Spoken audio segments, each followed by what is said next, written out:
तो हास्य रति अरति शोक, आगे ना शोक, किसी इष्ट का वियोग हो जाने पर जो दुख होता ना वो पीड़ा होती है, वो ही परिग्रह है। सुख भय, अब बताया ना 7 प्रकार के जो भय बताए हैं, डर लगना, भय लगना, यही परिग्रह है। ये सब यदि रहेंगे तो अभी आत्म ध्यान में चित्त नहीं लग पाएगा, आपका मन निरंतर जो है वो सशंकित रहेगा। तो इसलिए भय भी परिग्रह कहा गया है। तो हास्य रति अरति शोक भय जुगुप्सा, क्या समझे, ग्लानि करना, ग्लानि का परिणाम भी परिग्रह है। किसी चीज़ को देख करके ज्ञान नहीं करना, अरे वस्तु का परिणमन है, कभी सुंदर होता है कभी सुंदर होता है। अब वही शरीर आपका विशिष्ट पुष्ट बढ़िया है ना, का वो पूरा जो है सूर्यपाल जैसा कोड़ हो जाए तो कैसे लगने लगता शरीर, बताओ, है ना। तो ये ज्ञान कहलाती है, ज्ञान जुगुप्सा जिसे बोलते हैं, वो भी परिग्रह है। हाथ रति अरति शोक भय जुगुप्सा। अब 3 वेद के परिणाम हैं, कौन कौन से, पुरुष भेद, स्त्री भेद और नपुंसक भेद। पुरुष भेद का मतलब होता है स्त्री के साथ जो रमने का आकर्षण होता है उसका नाम कहलाता है पुरुष भेद। स्त्री के साथ जो पुरुष का रमना होता है उसका नाम कहलाता है स्त्री भेद। और नपुंसक माने उभय के साथ, दोनों के साथ, पुरुष और स्त्री दोनों के साथ ये हीरा वगैरह होते ना, ये सब नपुंसक वेदी कहलाते हैं। तो इनके जो परिणाम है ना, उस परिणाम का नाम यहाँ परिग्रह बताया। अंतरंग परिग्रह की चर्चा कर रहे हैं, शरीर के चिन्ह का नाम परिग्रह नहीं है, ये सब समझ आया ना। पुरुष का शरीर होना अलग बात है, स्त्री का शरीर होना अलग बात है, नपुंसक का शरीर होना अलग बात है, क्योंकि वो तो नाम कर्म खुद ऐसे हुआ करता है। और ये तो सब मोहिनी कर्म के भेद हैं, स्त्री भेद, पुरुष भेद और नपुंसक भेद। आगे ध्यान में ना, इस प्रकार से ये 9 और 4 13 और 1 14। अब सबको अंतरंग परिग्रह मालूम हो गए ना, मिथ्या, क्रोध मान माया लोभ, हास रति अरति शोक भय जुगुप्सा, स्त्री भेद पुरुष भेद नपुंसक भेद, ये 14 प्रकार के अंतरंग परिग्रह हैं। अब दूसरे बताए हैं बहिरंग परिग्रह, जिनके 10 भेद किए हैं। क्षेत्र वास्तु हिरण्य सुवर्ण धन धान दासी दास उक्त भांड, ये सूत्र है तत्वार्थ सूत्र का। ये 10 प्रकार के बहिरंग परिग्रह हैं, बाहर में देखने में आते ना। ये अंतरंग तो अपने प्रणाम हैं जो कि किसी को देखने में नहीं आते, आप किस प्रकार के प्रणाम कर रहे हो। लेकिन बहिरंग परिग्रह क्यों कहा है, क्योंकि बाहर में सबको देखने में मालूम पड़ते हैं। तो क्षेत्र माने होता है आपकी खेती की ज़मीन हो, कोई प्लॉट हो तो कहलाता है क्षेत्र परिग्रह। वास्तु माने होता है मकान, आपकी कोठियाँ हैं, मकान है, फ्लैट है अथवा महल है, अटारियाँ हैं, यदि ये सब हैं तो इसका नाम कहलाता है वास्तु, क्षेत्र वास्तु। 2 परिग्रह हो गए, बहिरंग है ना ये चीज़ें। हिरण्य सुवर्ण, हिरण्य माने होता है चांदी, स्वर्ण माने सोना। सोना और चांदी चाहे वो आपके किसी भी आकार में हो, वो सब जो है परिग्रह में आता है ना, बाहरी परिग्रह है सब। हिरण्य सुवर्ण। धन धान, अब धन में लेना है आपको गोधन वस्तन आदि जो पहले धन थी ना, उनको धन में लेना है। अब उसके स्थान पर आपके पास कार हैं, मोटर है, हेलीकॉप्टर है, एरोप्लेन है, ये सब काय में लेना है, धन में। आगे ध्यान, धान्य माने खेती अनाज जो होता ना, इतनी दाल इतनी गेहूँ इतने चावल आदि, ये सब आता है धान्य में आएगा, इसको भी परिग्रह कहा है धन धान। दासी दास, नौकर नौकरानी हो आपके पास तो वो भी परिग्रह है, क्या उससे भी संबंध बन जाता ना, इसलिए जग जाता है, मूर्छा बन जाती है, तो उसी परिग्रह कहा गया है। तो क्षेत्र वास्तु हिरण्य सुवर्ण धन धान दासी दास कुप्प भांड। कुप्प माने होता है वस्त्र आदि, जो नाना प्रकार के वस्त्र है ना, किसी प्रकार का ही वस्त्र हो वो सब कहलाता है कुप्प। और भांड माने भाड़े बर्तन, चाहे वो सोने के हों, चाहे चांदी के हों, चाहे स्टील के हों, चाहे किस तांबे के हों, चाहे कांसे के हों, कितने प्रकार के बर्तन होते, तो वो सब जो है वो बहिरंग परिग्रह है 10 प्रकार का। तो इसलिए लिखा है यहाँ पर कि 24 प्रकार के परिग्रह, 14 और 10 24 परिग्रह, 24 भेद। त्याग करें मुनिराज जी, आकिंचन धर्म बता रहे हैं। जब तक परिग्रह का सद्भाव रहेगा तब तक आकिंचन धर्म नहीं होगा। इन सब के प्रति जो मूर्छा का परिणाम है ना, वही परिग्रह है असली बात। बहिरंग परिग्रह है तो वास्तु तो दिखाई पड़ रही है, लेकिन यदि आप उसके प्रति मूर्छित नहीं हैं, उनसे बिल्कुल निर्लिप्त होकर के रह रहे हो, अनासक्त भाव से रह रहे हो, तो फिर वो परिग्रह की श्रेणी में नहीं आता।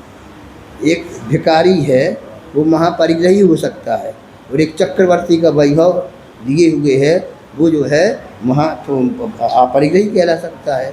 आगे अध्यान में इसलिए मूर्छा का नाम है परिग्रह। तत्वा सूत्र भी आया है मूर्छा परिग्रह। तो ये जो परिग्रह है इसी से सारे लोग परेशान हैं। वह परेशानी का है कि ये बताओ अच्छा कोई परेशानी नहीं, परिग्रह की परेशानी है। अब यदि और अच्छी तरह से जानना चाहो परिग्रह को तो परमात्म प्रकाश नाम का एक ग्रंथ है, आपने सुना होगा, नाम पढ़ा भी होगा। उसमें 3 प्रकार के परिग्रह बताए हैं, ध्यान से सुनना। सचित्त परिग्रह, अचित्त परिग्रह, मिश्र परिग्रह। सचित्त परिग्रह मान जो चेतन परिग्रह है ना, उनको कहते हैं सचित्त परिग्रह। जैसे आपके स्त्री पुत्र आदि आदि हैं, मित्र रिश्तेदार आदि हैं, ये सब काय में आते हैं सचित्त परिग्रह में, वे सचित्त हैं। आगे रखें जो घर में फर्नीचर आदि है, टीवी है, फ्रिज है, कंप्यूटर है आदि सारी चीज़ें हैं ना, जो डाइनिंग टेबल है, ये सब कहलाता है अचित्त परिग्रह। इसके साथ आपका ममता का भाव रहता है ना, तो ये अचित्त परिग्रह है। मिश्र परिग्रह में आपकी फैक्ट्री है, उसमें मशीनें भी लगी हैं और आप उसके मालिक भी हो, तो मिश्र परिग्रह कहलाता है। राजाएँ होते थे, राजा ना, राजा की स्वयं एक अपना महल होता था, वो इतने बड़े राज्य के सारे प्रदेश होते थे, तो वो मिश्र परिग्रह है उनके।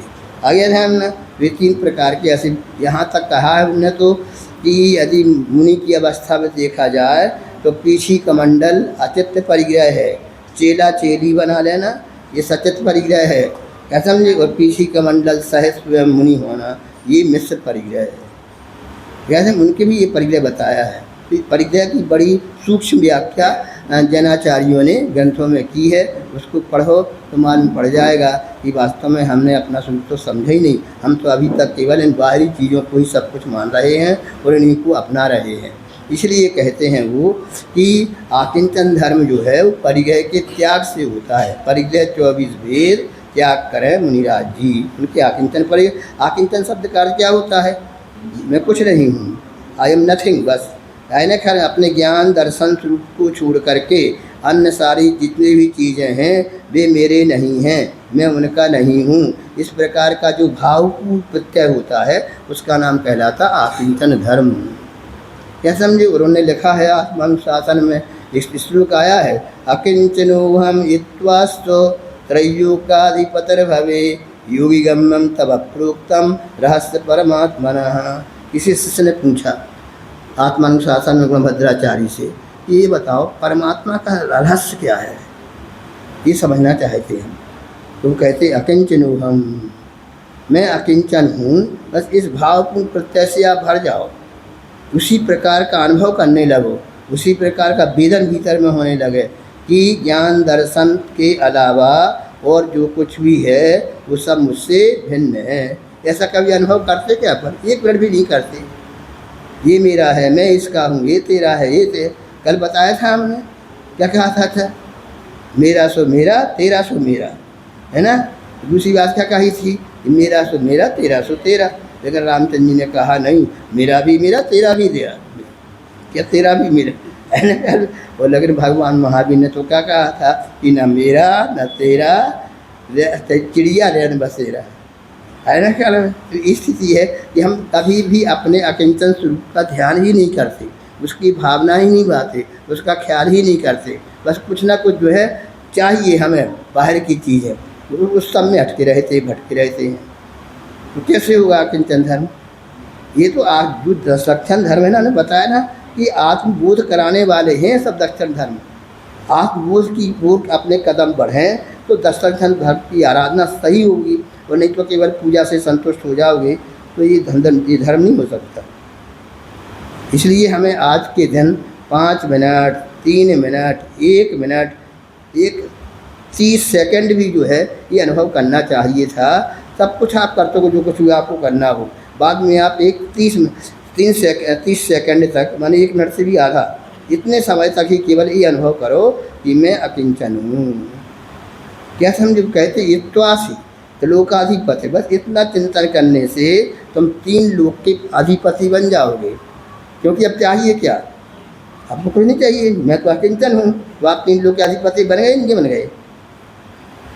आगे ध्यान में तो उसने कि ये बात बताओ, हमें समझाओ, अरे खैर कि अकिंचन धर्म है क्या। तो 3 लोक का अधिपति बनना हो तो अकिंचनोहम इत्वास्तो, कहते हैं कान में सुनो अच्छी तरह से, ये मंत्र है ये। क्या समझे? जब मंत्र फूंका जाता ना तो क्या कहा जाता है? कान कान में ना, तो अब भद्राचार्य अब मंत्र बता रहे हैं अपने को, परमात्मा का रहस्य का मंत्र क्या है ये बता रहे हैं। कैसे अकिंचनोहम इत्वास्तु त्रिलोकाधिपतिर भवेत् योगी गम्यम तब प्रोक्तम। लेकिन ये मंत्र जो है वो योगियों के गम्य है, भोगियों के गम्य नहीं है। बस इतना आपको समझना होगा। हम तो भोग में ही सुख मान रहे हैं, है ना? कैसी मिथ्या बुद्धि है, बिल्कुल मूर्ख है। जैसे कहते ना जड़ पदार्थ जैसे अपने को भूले हुए हैं और जिसमें कुछ भी नहीं है, वो असारभूत चीज़ों में अटके हुए हैं। वो चाहते भगवान मोक्ष मिल जाए हमें। ऐसे मिलता मोक्ष क्या है? मिलता है ऐसे? किसी को मोक्ष मिला है ऐसे? सोचो जरा, विचार करो इन बातों पर अच्छी तरह से।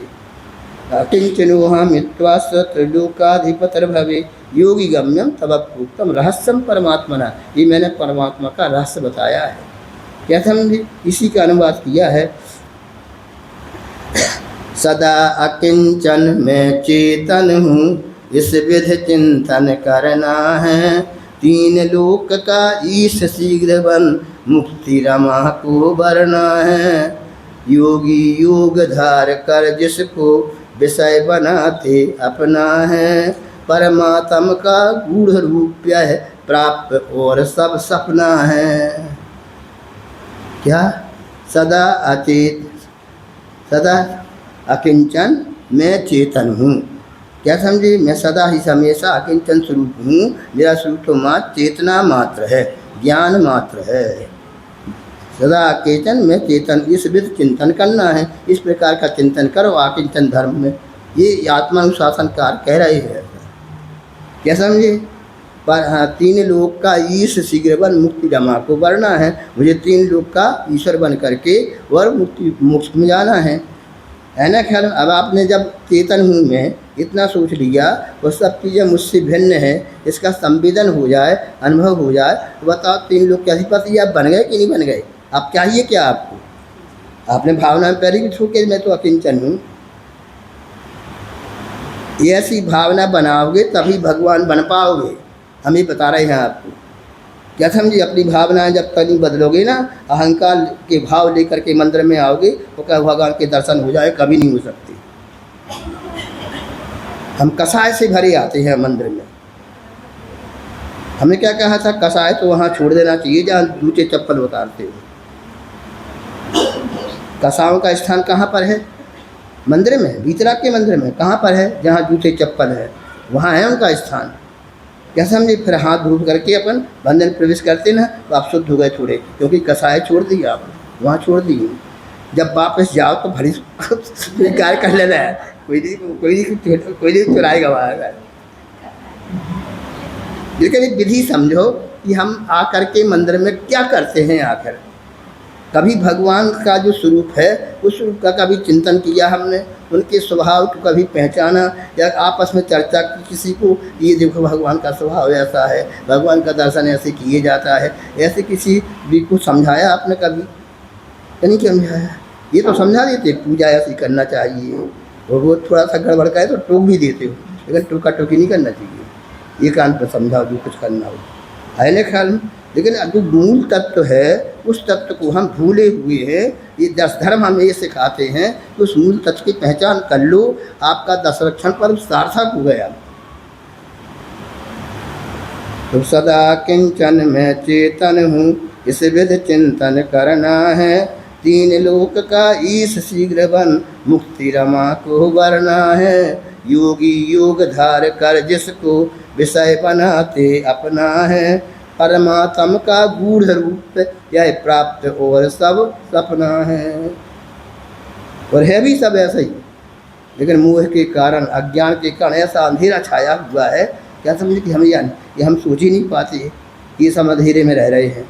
बस पर पदार्थ को अपना मानना, उसी में सुख की बुद्धि करना, उसी में लिप्त रहना, उसकी वृद्धि में आनंदित होना, इसमें आनंद आता है। आत्मा का विकास हुए, शांति मिले मन को, ये इसमें ये क्यों नहीं करते हम? ये क्यों नहीं करते? करते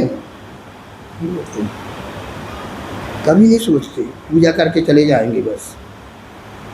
स्वाध्याय करोगे तो समझ में आएगा। सेल्फ रीडिंग का नाम स्वाध्याय है, बुक रीडिंग का नाम स्वाध्याय नहीं है। पुस्तकें पढ़ लेते हम, लेकिन स्वयं को नहीं पढ़ पाते।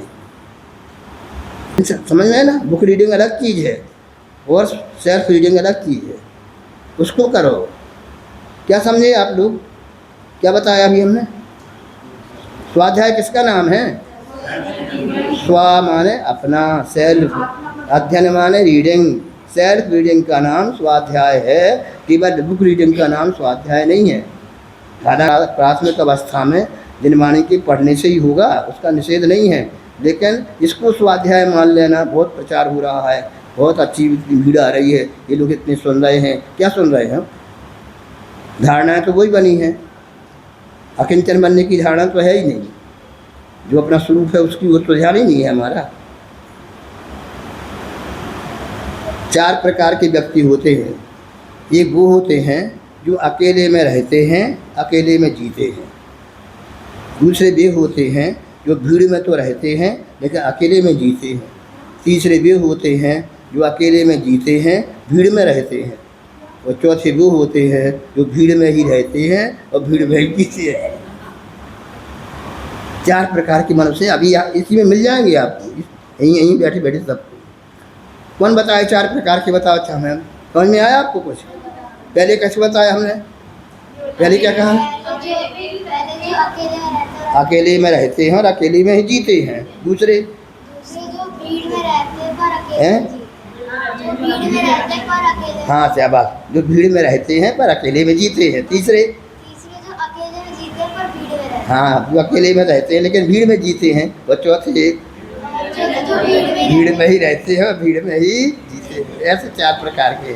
अब देखो इन 4, बहुत अच्छा बच्चा है, इसे आगे बैठ करके सुनता है, सब ध्यान से सुनता है ना? क्या ना है बेटा? पाठशाला जाते हो? आते हो? पाठशाला जाए करो ना। और अच्छी बातें सीखो। आया ख्याल में? अभी इसने बता दिया 4 को जो का, तो आपसे पूछा जाए तो अभी कुछ नहीं बता सकते। इसलिए वो तो महावीर स्वामी ने कहा है 8 वर्ष के बालक भी सम्यक दर्शन प्राप्त करके और एक अंतर्मुहूर्त में दीक्षा ले करके और ध्यान करके केवल ज्ञानी बन सकते हैं।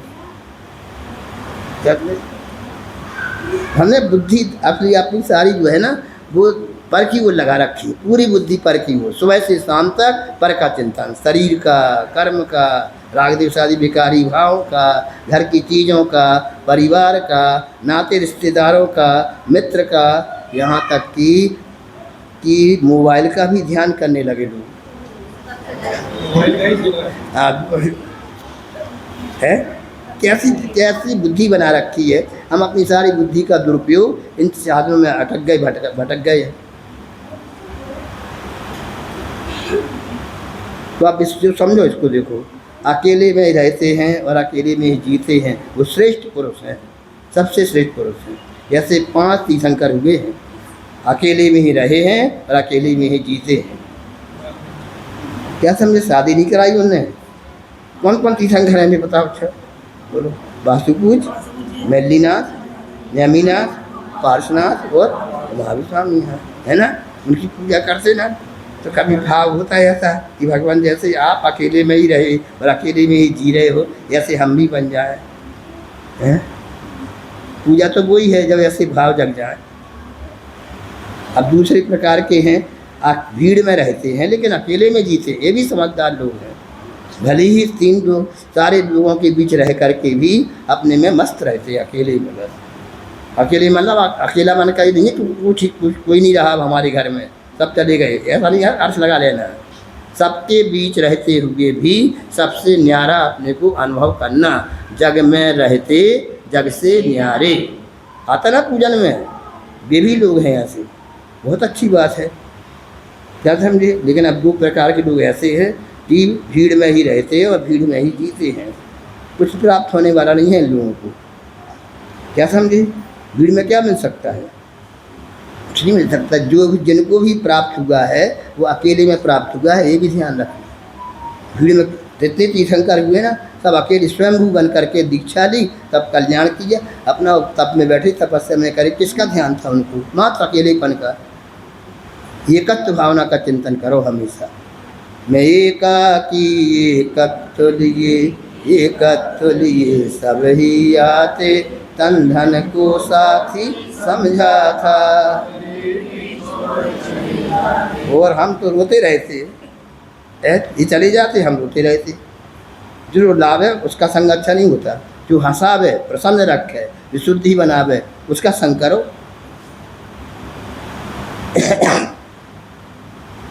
तो ये तीसरे प्रकार के हैं ना, ये बिल्कुल। अब जो भीड़ में तो रहते हैं, अकेले में जीते हैं, वे अच्छे हैं, है ना ख्याल में। लेकिन जो जीते अकेले में हैं और रहते भीड़ में भी सबसे बुरे हैं। अकेले तो है लेकिन रह काय में रहे हैं, भीड़ में। बस वो ही चिंतन है, ये नहीं है, वो नहीं है, ये नहीं है, वो नहीं है, इसको जुटाओ, उसको जुटाओ। काय की भीड़ मचा रखी है। कितनी सारी आवश्यकताएं हमने बढ़ा रखी हैं और हम चाहते हैं कि स्वाधीन बन जाएं। पराधीनताएं जुटा रहे हो तो बनना चाहते हो स्वाधीन। ये कभी हो सकता है? संभव है कभी ऐसा? एक गाड़ी है, दूसरी गाड़ी और हो गई तो पराधीनता हो गई कि स्वाधीनता हो गई? बताओ हमें।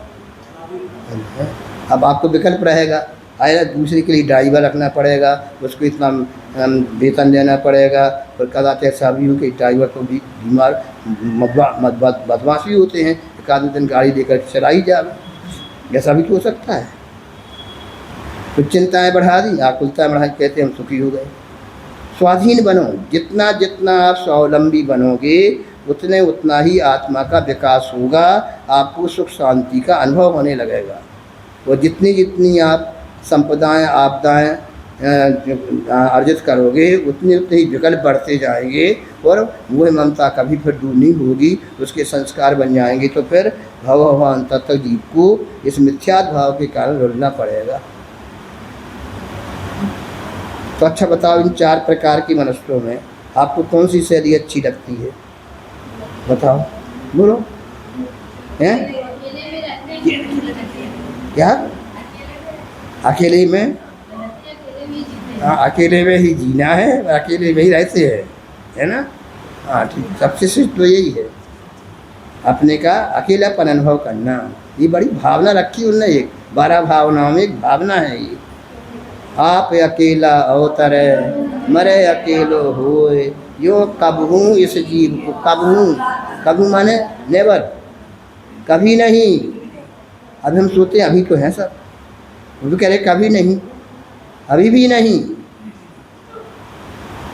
समझ में आ रहा ना? एक सब पर ध्यान दो। क्यों कबहू इस जीव को साथी सगा न कोई। अपना सगा जो है वो अपने भीतर बैठा हुआ है, उसका साथ क्यों नहीं करते? सबसे बड़ा साथी तो वही है अपना। वो कब से है? वह अनादि से है। कब तक रहेगा? अनादिकाल तक रहेगा, कभी बिछुड़ना ही नहीं उससे। उसके याद तो करो उसको, क्या सर उससे संबंध तो बनाओ कुछ, उसके प्रति स्नेह तो जगाओ अपना। इसी का नाम है सम्य दर्शन। पर द्रव्यंत भिन्न आप में रुचि सम्यक भला है। कहाँ लिखा है? छेड़ारा में है ना। इन चीज़ों को पढ़ो, पढ़ करके जो है अपनी जो धारणाएँ हैं ना उनको बदलो थोड़ा सा। जितना बदलते जाएंगे उतना ही विकास होता जाएगा, और नहीं बदलेंगे तो भाई मिथ्यात्व आदि के भाव सब बढ़ते जाएंगे। अकिंचन तो बहुत दूर रहा, सकिंचन बन करके कुछ भी प्राप्त नहीं हो सकता। यदि आपको हिमालय की पवित्र चोटियों पर पहुंचना है तो भार लेकर के नहीं पहुंच सकते। क्या समझे? एक तो पहुंचना ही कठिन है और फिर साथ में आप भार भी लिए हो। संबित शिखर की यात्रा के लिए गए, क्या समझे? एक तो वैसे ही कपड़े में अपने होते हैं और एक चट्टान वर बांध दो और फिर चढ़ो शिखर जी की बनना तो हो जाएगी। तो क्या करना पड़ेगा? तो जाते चट्टा लटकन पड़ेगा, मतलब लिफ्ट हो जाएंगे। जब लिफ्ट हो करके हल्के हो जाएंगे ऊपर पहुंच जाएंगे। आत्मानुशासन दृष्टांत दिया उनने। आप लोग वैश्य हो ना, कौन हो? क्षत्रिय, वैश्य और ब्राह्मण में कौन हो? वैश्य हो। व्यापार करते ना, जैसे अधिकतर जैनी व्यापारी करते हैं, कपड़े का व्यापार है या ज्वेलरी का व्यापार है किसी के यहाँ, क्या सब निर्दोष व्यापार वही हैं। तो वो ये कह रहे थे हम, यदि आप पवित्र चोटी पर पहुंचना है ना तो कुछ ले करके नहीं जा सकते वहाँ। मोक्ष में जो भी गए हैं वो अकेले ही गए हैं, निर्भर हो करके गए हैं। भार सहज अपने पर लाद करके और कोई ऊपर पहुंचा हो, ऐसा एक भी दृष्टांत नहीं है। और हम बताएं आपको, क्या बताएं हैं? आप एक भी व्यक्ति ऐसा नहीं बता सकते जो भीतर गया हो और शांति ना मिली हो। ढूंढो का चलो, बताओ फिर हमें। और एक भी व्यक्ति ऐसा नहीं बता सकते जो बाहर में रहा हो और शांति मिली हो। एक व्यक्ति नहीं बता सकते। यदि शांत होना चाहते हो, पीसफुल, क्या पीसफुल, टेंशन लेस यदि आपको बनना है तो जो बात बताई जा रही है वो करना पड़ेगी। आप हम चाहते हैं बिल्कुल पीसफुल रहे, टेंशन लेस हो जाए, लेकिन सामग्री वो जुटा रहे हैं जो हमारे इस साधना में बाधक है। साधक सामग्री को जुटाओ। आशा कहने का हमारा ये है कि ये बहुमूल्य समय होते हैं दशदक्षिण पर्व के। एक एक दिन बहुमूल्य माने बहुत मूल्यवान समय है। जो समय चला जाता है वो वापस नहीं आता। क्या समझे? कल का समय चला गया और आप चाहो कि हम करोड़ रुपया देते हैं और वापस आ जाए, वो तो आ सकता है क्या? आता चुका है, खरीद सकते आप उसको। समय की इतनी कीमत होती है। टाइम मैनेजमेंट का होना बहुत ज़रूरी है अच्छी सफल साधक बनने के लिए।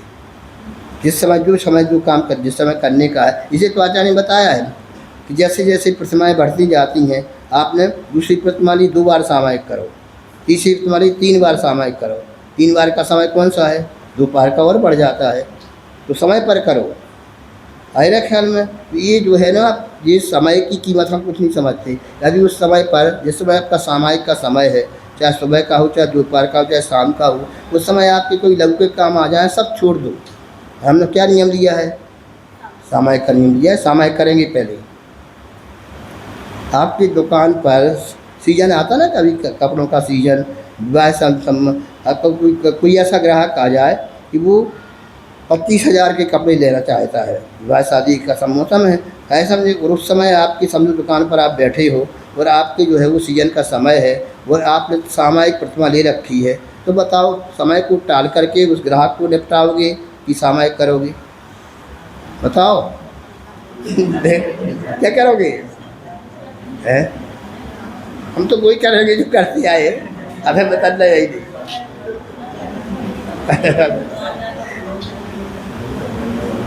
वाह, वो ग्राहक चला जाएगा फिर कब आएगा, है ना? अभी तो मौका है ना। जरा भी कोई दृढ़ता, कोई संकल्प हमारा ऐसा नहीं होता कि जो हमें अपने तक पहुंचा सके।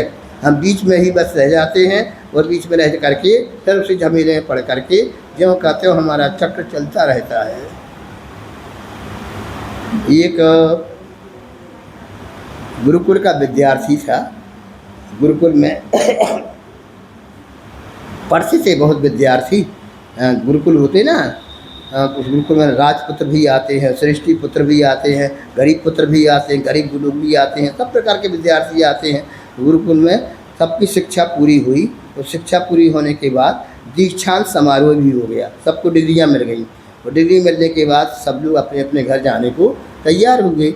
बहुत से लोग थे जो कि श्रेष्ठी पुत्र थे, राजपुत्र थे।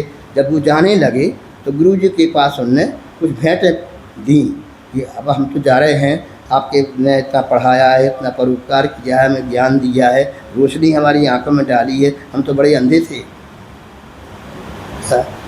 अज्ञान तिम्रांधानाम ज्ञानांजन सदाकया चक्षुर्मीलितम् येन तस्मै श्री गुरुवे नमः। उन गुरुओं को नमस्कार हो जिनने अपनी आँखों को उन्मीलित कर दिया है। ये तो आँखें अभी बंद हैं हमें। तो ऐसे कई अधिक जो धनी पुत्र थे उन्हें अपने अपने अनुसार उनको बहुत भेंटें भेंट की। लेकिन एक उसमें गरीब विद्यार्थी भी था जिसके पास कुछ नहीं था। स्वयं ही गुरुकुल के कपड़े पहनता था, गुरुकुल का ही भोजन करता था, गुरु की पूरी सेवा करता था।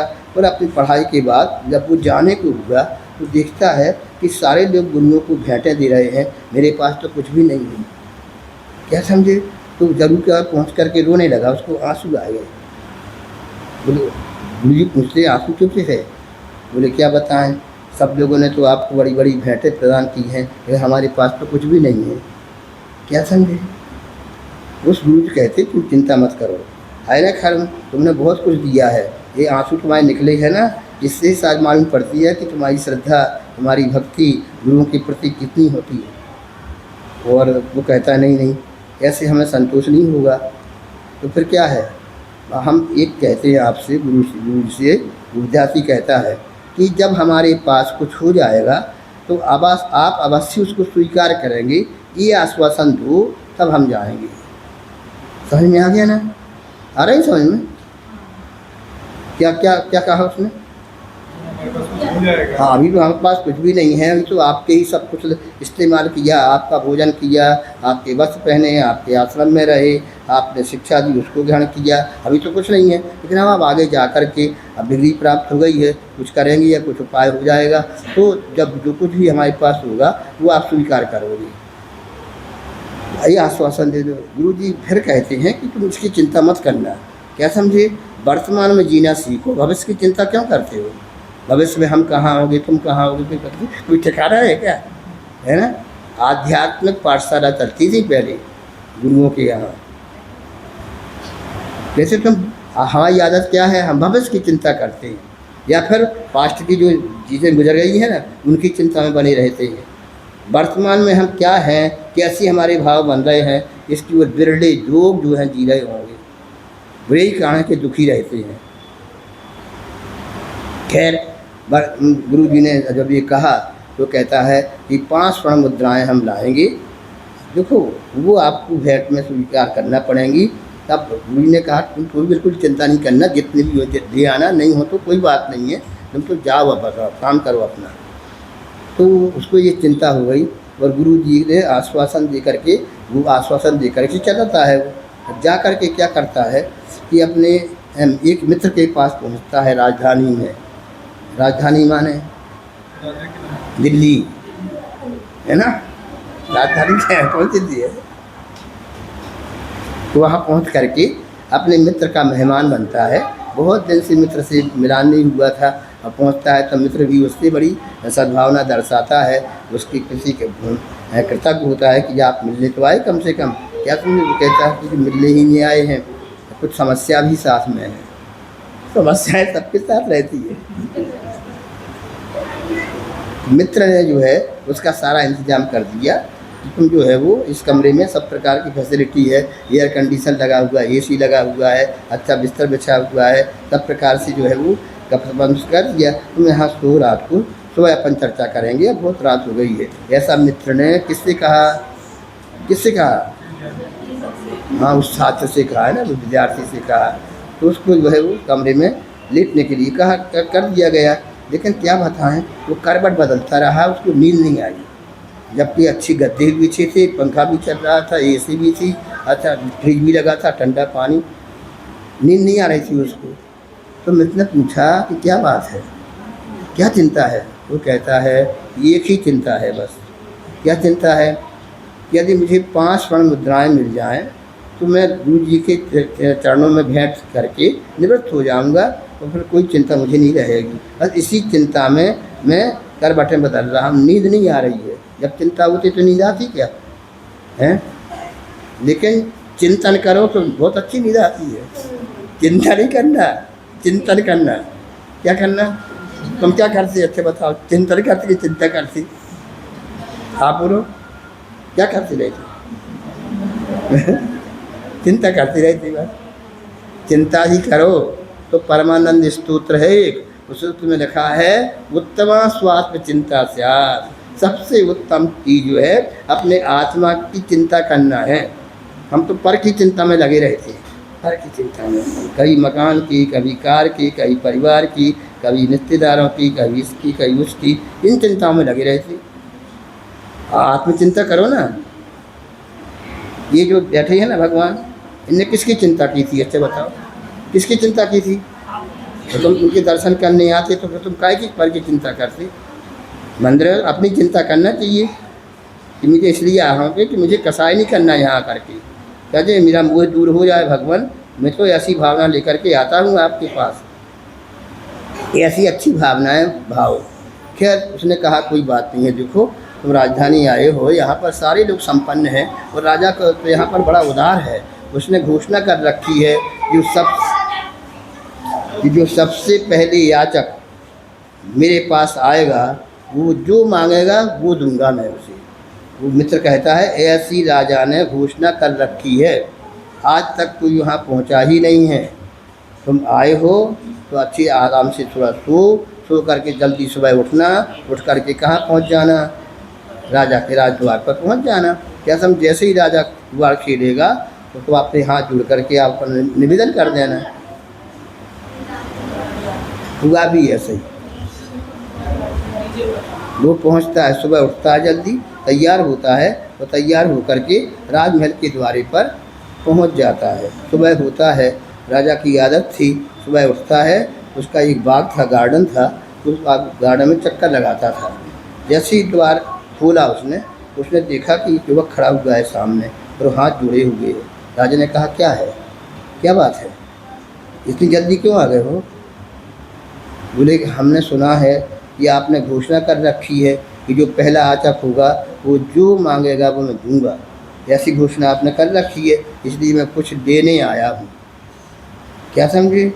तो राजा कहता है तुम आज के याचक नहीं हो, अभी तक यहाँ कोई याचक आया ही नहीं, कोई मांगने वाला आया ही नहीं है, तुम पहले याचक हो, यहाँ मांगने के लिए आए हो। तो राजा कहता है कि बस क्या चाहिए? राजा कहता है क्या चाहिए? बोलो, जो चाहोगे वो दूंगा मैं उसे। अब जब से उसे ये कहा कि क्या चाहिए, जो मांगोगे वो दूंगा, तो बड़ी उलझन में पड़ गया, क्योंकि सोच करके आया था 5 स्वर्ण मुद्राएं मिल जाए तो काफ़ी है। अब सोचता है 5, 50, 500, वो इस चिंतन में लग गया। और जब चिंतन में लग गया तो राजा कहता है कि तुम उलझ गए हो, आए ना, खैर अभी और सोच लो अच्छी तरह से, जब तक मैं एक बगिया का चक्कर लगा करके आता हूँ। राजा बगिया का चक्कर लगाने के लिए चला गया और ये उलझा हुआ अभी सुलझ नहीं पाया। अभी कहते हैं 500, 5000, 5 लाख, 5 करोड़, क्या समझे, ऐसे बढ़ता गया उसकी मांग, क्योंकि राजा ने क्या कहा था कि जो मांगोगे तो दूंगा। बस उसको ये बात याद रही। लेकिन राजा जब दूसरा चक्कर लगा के आ गया तो फिर देखता कि उलझा हुआ है अभी ये कुछ मांगने की स्थिति में नहीं है, अभी सोच रहा है। राजा ने कहा कोई बात नहीं है, हम अभी दूसरा चक्कर लगा के आते हैं तब बता देना। राजा चक्कर लगाने के लिए चला गया, तो चला करके आता है तो लोग से कहता है बोलो।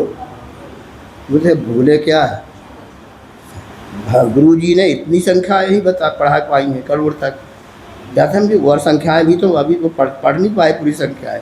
यदि पूरी संख्या होती तो हम जल्दी समस्या सुलझ जाती है ना, क्योंकि उसके बाद अरब, फिर खरब, फिर नील, फिर महानील, फिर पद्म, फिर महापद्म, फिर शंख, महाशंख, संख्याएँ तो बहुत हैं। उलझा हुआ था। राजा ने कहा कोई बात नहीं, तुम अच्छी तरह से अभी फिर सोचो, हम अभी एक चक्कर लगा करके और आते हैं। वो सोच रहा है और एक आज जो उसके चित्त में एक बात आ गई, ये अब की बार राजा आएगा तो कहूँगा पूरा राज्य तुम बाहर जाओ और मुझे अंदर जाने दो, आप जिस कपड़े पहने हुए उस बाहर हो जाओ, गेट आउट। क्या समझे, और हमें अंदर जाने दो। उसने क्या मांग लिया, क्या मांगा उसने? हाँ, ये सोच रहा था कि मांगने को, कि इतने में राजा कहता है कि तुमने यदि ऐसा सोच रखा है तो कोई बात नहीं है। राजा तुरंत उस व्यक्ति के सामने हाथ जोड़ता है और हाथ जोड़कर ऊपर सिर करके भगवान से प्रार्थना करता है कि मैं जिसका इंतज़ार बहुत वर्षों से कर रहा हूँ वो याचक आज आ गया है। धन्यवाद प्रभु, आपको मेरा सारा भार ये ले लेगा और मैं निर्भर हो करके आकिंचन धर्म की उपासना करूँगा। कभी सोचा आपने ऐसा? यही है आकिंचन धर्म। हम सोचते नहीं अच्छी बातों को कभी। जो जैन धर्म की मूल तत्व हैं उनको भूले हुए हैं, अटके भटके हैं सब। जरा सी बातों में हम जो है उलझ जाते हैं और उसके बाद पूरा जीवन इसी प्रकार के उलझन में, पूरी परिग्रह की संज्ञा जो है बताई है ना, वो संस्कार ऐसे बन गए हैं उसी धने पड़े रहते हैं। जबकि साथ में पढ़ते हो आप परिग्रह पोट उतार, तो पढ़ते ना, भावना में आता ना, परिग्रह पुटोतार सब दीनो चार पंथ निस्वभाव में थिर भये बजना भी निर्ग्रंथ। जिनवाणी में लिखा है सब नहीं पढ़ते तुम लोग हैं? हाँ, वैराग भाव से आवास, वैराग भावना में आता है। परिग्रह को पुट कहा है, पुटरिया। क्या समझे? आप कितने संभाल करके रख रहे पुटरिया को, है? बढ़ती जाए पुटरिया, बढ़ती जाए, जब तक गांठ न लगे तब तक बढ़ाते जाओ उसको। कब तक पूरी हो पाएगी? हमारी जीवन शैली ही उल्टी है। क्या समझे? जीवन को खाली होने की शैली अपनाओ, जीवन को भरने की शैली मत अपनाओ। क्या समझे? हम तो चाहते हैं कि भरा हो जाए, भरा हो जाए, खाली करते जाओ। धर्म तो ये समझाते हैं तप, त्याग, छोड़ो, आकिंचन, कुछ नहीं है। ये गो में सास दादा नान दंसन लक्षणों शेषा में बहिर्वावा सभ्य संयोग लक्षण। सामायिक पाठ में आता है, प्राकृत की भाषा है, अष्टपहर में कुंदकुंद ने भी लिखी है। ये गो में सास दादा, मैं एक हूँ, शाश्वत आत्मा हूँ। क्या समझे? योग में शास्त्र दर्शन नान लक्षणों, मेरा स्वरूप जो है ज्ञान और दर्शन है। शेषा में बहिर्भावा, अन्य जितने ज्ञान दर्शन को छोड़ करके जितने भी और विभाव हैं वो सब मुझसे बिल्कुल भिन्न है, वाह है। ऐसा चिंतन करो। अच्छा बताओ, कभी भर सको ये क्या? ये जो भरने की शैली है ना कि भर जाए भर जाए भर जाए, कहीं भर पाओगे? अरे सिकंदर भी नहीं भर सका, आप तो क्या भरोगे? उसको भी खाली हाथ जाना पड़ा। पढ़ते नहीं सिकंदर का जीवन, विश्व विजयी जिसको कहा जाता है, पूरे विश्व को उसने जीत लिया था, लेकिन अंतिम समय उसको भी अपने घर नहीं पहुंच सका, माँ के दर्शन नहीं कर सका। चाहता था कि माँ से जरा मिल जाए, कैसे ऐसा बीमार पड़ गया कि मरण होने की बड़ा सा अवस्था आ गई और यहीं पर मर गया भारतवर्ष में ही।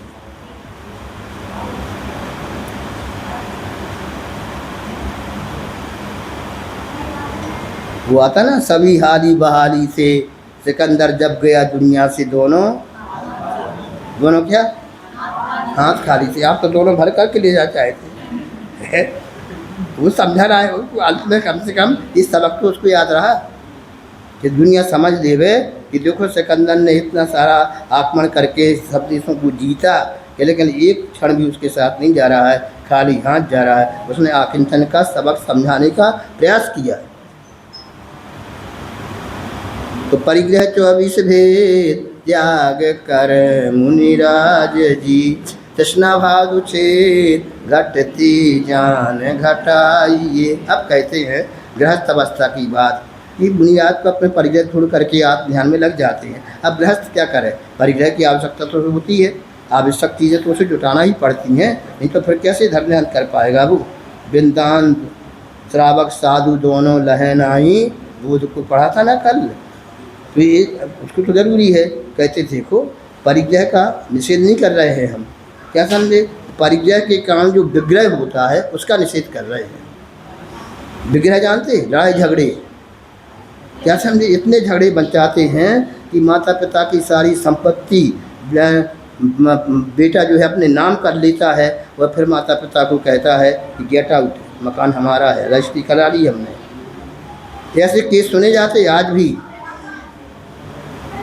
वे माता पिता जिनने संरक्षण किया है, जिनने पाला पोसा है, इस योग बनाया है आपको, उन्हीं के साथ ऐसा धोखा ये चल रहा है आजकल। ये क्या है बताओ? एक ही लड़का था और जॉब के लिए चला गया, वृद्ध माता पिता अकेले घर में चिल्ला रहे हैं। कौन बुलाएगा बीमार होगा के डॉक्टर को? बताओ। इतने बीमार हो गए हैं कि फ़ोन कर नहीं सकते, आवाज़ नहीं निकल रही है। ऐसी दशा हो रही है कि नहीं हो रही है? तो ध्यान नहीं है बस इसको, केवल ऊपरी क्रियाओं को हमने धर्म अरे कर्तव्य है हमारा, ये भी एक धर्म है। हालांकि वो आत्मिक धर्म नहीं है, लेकिन फिर भी ये कर्तव्य तो होता है ना, उसको क्यों भूले जा रहे हैं? उसी कारण जो है वो दुखी है सारे लोग, करने वाले भी दुखी हैं और ना करने वाले भी दुखी हैं। तो धर्म हमें ये सिखाता है कि आप अपना अच्छा जीवन बनाओ। ये चाहे क्षमा, मार्दव, आर्जव, शौच, सत्य, संयम, तप, त्याग, ये रत्न हैं, ज्वेल्स हैं ये जैन धर्म के, जो इस मूर्ति में सब दिखाई पड़ रहे हैं। देखो अच्छी तरह से भगवान को। क्षमा है कि नहीं है? हैं? मारदाव है कि नहीं है? ये किसी के अहंकार करते कोई किसी को? हैं? आर्जव है कि नहीं? यहाँ शौच है कि नहीं है? सत्य है कि नहीं है? हैं? संयम है कि नहीं है? तप और त्याग है कि नहीं है? और आकिंचन तो बने ही हुए है। थोड़ा बैठा करो शांति से, एकांत स्थान में बैठ करके 5 मिनट यदि आप इस अभ्यास को करेंगे तो गारंटी है कि नियम से आपको शांति मिलेगी। कैसा निर्भर होने की चेष्टा करो, भरने की चेष्टा मत करो। अपन का शैली क्या अपना ली है? भर जाए, बस भर जाए, भर जाए। सबसे कंधा नहीं भर सका तो हम क्या भर सकेंगे, जिसने सारा विश्व को जीत रखा था।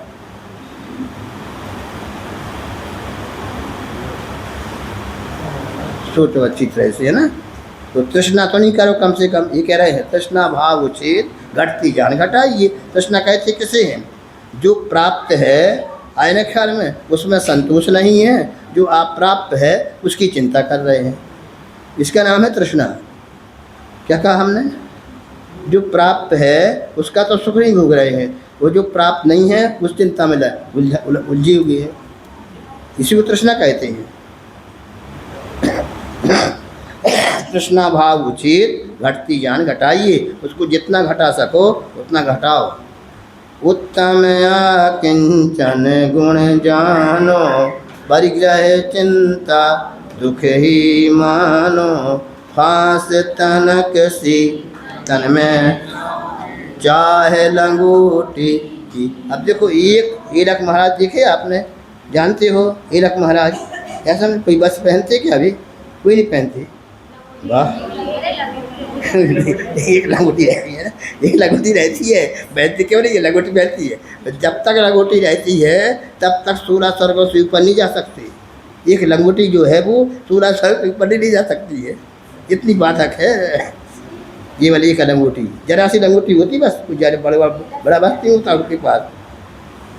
समझ में आ रहा आपको सिद्धांत की बात? लंगोटी वाले भी 16 स्वर्ग से ऊपर नहीं जा सकते। 9 ग्रेवियर, 9 10 विमान, 5 विमान मुनिराज ही जाते हैं, है ना। तो इतनी घाव कि वो हमें आगे पहुंचने नहीं देती है, मुक्त तो बहुत दूर रह जाता है। चाहे लंगोटी की दुख भाल है, तो फिर उसकी लंगोटी की कथा तो बड़ी लंबी कथा है। क्या समझे? आप दिल्ली में तो हो लेकिन बिल्ली मत पालना। यदि बिल्ली पाले ना तो दिल्ली और दूर हो जाएगी आप, समझे नहीं? तो अब क्या कह रहे हैं? परिग्रह चिंता दुखी भाल है न समता सुख कभी नर, बिना मुनि मुद्रा धरे, धन नगन पर तन नगन ठाड़े, सुर असुर पायन परे। इसका अर्थ कोई बता सकता है? धन नगन पर तन नगन ठाड़े, बताओ, कोई भी बताओ। ये मुनिराज धन्य हैं। नगर का मतलब पर्वत, जो पर्वत की चोट के ऊपर खड़े होकर के ध्यान करते हैं, ऐसे नग्न मुनि धन्य हैं। आए ख्याल में नहीं? नगन का अर्थ है नग्नता और पर्वत, दोनों हैं उसके अर्थ। धन नगन पर तन नगन ठाड़ी, सुर असुर पायन पर। जिनके पास कुछ भी नहीं है, अकिंचन हो गए हैं, सुर और असुर उनके पैर पड़ने के लिए आते हैं, पूजा करने आते हैं, नमस्कार करते हैं उनको, और कामना करते हैं कि इन जैसा जीवन मेरा कब बनेगा, कब ये देवगति छूटेगी, मैं मनुष्य भाव धारण करूँगा और तपस्या करके तप और त्याग के द्वारा आकिंचन को प्राप्त हो जाऊँगा। कौन से धर्म को? ये लिखा है, धन नगन पर तन नगन ठाड़ी, सुर असुर पायन पर, घर माह तृष्णा जो घटावे, रुचि नहीं संसार सो। क्या समझे? घर में रह करके भी जो गृहस्थ संसार शरीर भोगों से विरक्त होकर के भरत चक्रवर्ती की तरह और रामचंद्र जी के भाई भरत की तरह, दोनों भरत हैं, दोनों ही महातपस्वी रहे हैं। घर में रहकर तपस्या की इन लोगों ने 14 वर्ष तक बस ये इंतजार करते रहे कब रामचंद्र जी लौटे, में कहाँ मैं यहाँ से दीक्षा लेकर के और अपना कल्याण करूँ। जैसे भाव से रहे भरत जी। कौन भरत? कौन भरत? रामचंद्र जी के भाई थे ना भरत, और एक दूसरे भरत कौन थे? आदि भगवान के ज्येष्ठ पुत्र भरत चक्रवर्ती। और तो घर में रह करके भी ऐसी साधना की कि एक अंतर्मुहूर्त में सब कुछ अपना काम बना लिया, केवल ज्ञान की प्राप्ति करके केवल ज्ञानी बन गए हैं। तो इसका नाम कहलाता है। बताओ अच्छा, जिनकी तपस्या ज़्यादा थी, बाहुबली की कि भरत चक्रवर्ती की? किसकी तपस्या ज़्यादा थी? क्या? बाहुबली की ज़्यादा थी। 1 वर्ष तक खड़े रहे, है ना। और एक अंतर्मुहूर्त में जो काम बाहुबली ने 1 वर्ष में किया, मैंने अंतर्मुहूर्त में कर लिया, तो किसकी बड़ी हुई? हमें यही लगता है, बाहरी चीज़ों की ओर ध्यान जाता ना हमारा, अंतरंग परिणाम नहीं पढ़ पाते हम असली बात साधक की। जैसे मन पड़ता ना, आपको लगता है ऐसा, अरे सब छोड़ देंगे तो क्या होगा, क्या होगा, कौन पूछेगा, क्या क्षण है, कहाँ रोटी खाएंगे, कहाँ क्या करेंगे, कुछ नहीं होगा तो क्या होगा, हमें ऐसा लगता है। और अंतरंग में देखो तो जो ज्ञानी होते हैं वे सोचते हैं कि वाह, इससे बढ़िया जीवन और क्या हो सकता है। कोई चिंता नहीं है, कोई विकल्प नहीं है, समझे। सारे विकल्प को छोड़ करके आप ध्यान में मन लग जाता है। क्या हो जाता है? आपका मन कहाँ लगता है? टीवी देखने में है, हाँ, फ़ोन चलाने में है। आप अपने साथ मन तब लग, हाँ ठीक है। ये मतलब आपको तो कंपनी चाहिए, बिना कंपनी के आपका मन लगता नहीं है ना। कंपनी हो तो मन लग जाता है। जैसे घर में है, अब घर में जैसे मान लो पत्नी अपने मायके चली गई, या लड़के बच्चे पढ़ने के लिए चले गए, अब आप अकेले, तो आपका मन नहीं लगता। अरे आपको और अच्छा अवसर मिल गया धर्म करने का, नहीं मिला। जितना समय इन लोगों की चिंता में लगा रहते थे ना, इतने सारे विकल्पों समाप्त हो करके अब अच्छी तरह से भगवान की भक्ति करो, स्वाध्याय करो, आए ना ख्याल में, आत्मचिंतन करो। तो हमें ये लगता है कि अकेलेपन में तो कुछ मज़ा नहीं है, मतलब है ना। कंपनी होना चाहिए, कंपनी के साथ मज़ा आता है। लेकिन आकिंचन धर्म ये समझता है कंपनी नहीं करो, क्या था, हमने एलोन रहना सीखो। Alone, I am alone, loneliness, अकेला हूँ मैं, अकेला था, अकेला हूँ, अकेला ही रहूँगा। एक परमाणु मात्र भी यहाँ कुछ भी मेरा नहीं है। जो मेरा वैभव है वो मेरे साथ है। और वैभव क्या है? अनंत ज्ञान, अनंत दर्शन, अनंत सुख, अनंत वीर्य, ये मेरा वैभव है। उस वैभव की याद किया करो। अच्छा बताओ, 3 शब्द हैं, परिचय, परिणय और परिणाम। परिचय, परिणय और परिणाम, 3 शब्द है ना। परिचय में क्या होता है? मैं तू, यही होता ना, मैं और तू, आए ना ख्याल में। जब शादी हो जाती तो क्या होता है? तू मैं तू। और जब जल से निकलता है तो तू मैं, क्या शुरू हो जाता है? क्या तू मैं हो जाता ना तुम। अरे आकिंचन धर्म को समझो अच्छी तरह से। ये तू मैं कब तक पढ़े रहोगे आप? हैं? पहली अच्छी से अपने परिचय हो गया, बस पढ़ना भी हो गया, तो फिर उसके बाद तू मैं शुरू हो जाती है। ये क्या है? प्रकृति का स्वभाव है ये। क्या समझे? प्रारंभ में शादी होती है, पत्नी आती है, चंद्रमुखी जैसे लगती है, चंद्रमुखी। 1 साल गुजरता है और फिर क्या होता है? सूरजमुखी बन जाती है। तो फिर जरा और समय गुजरा तो ज्वालामुखी।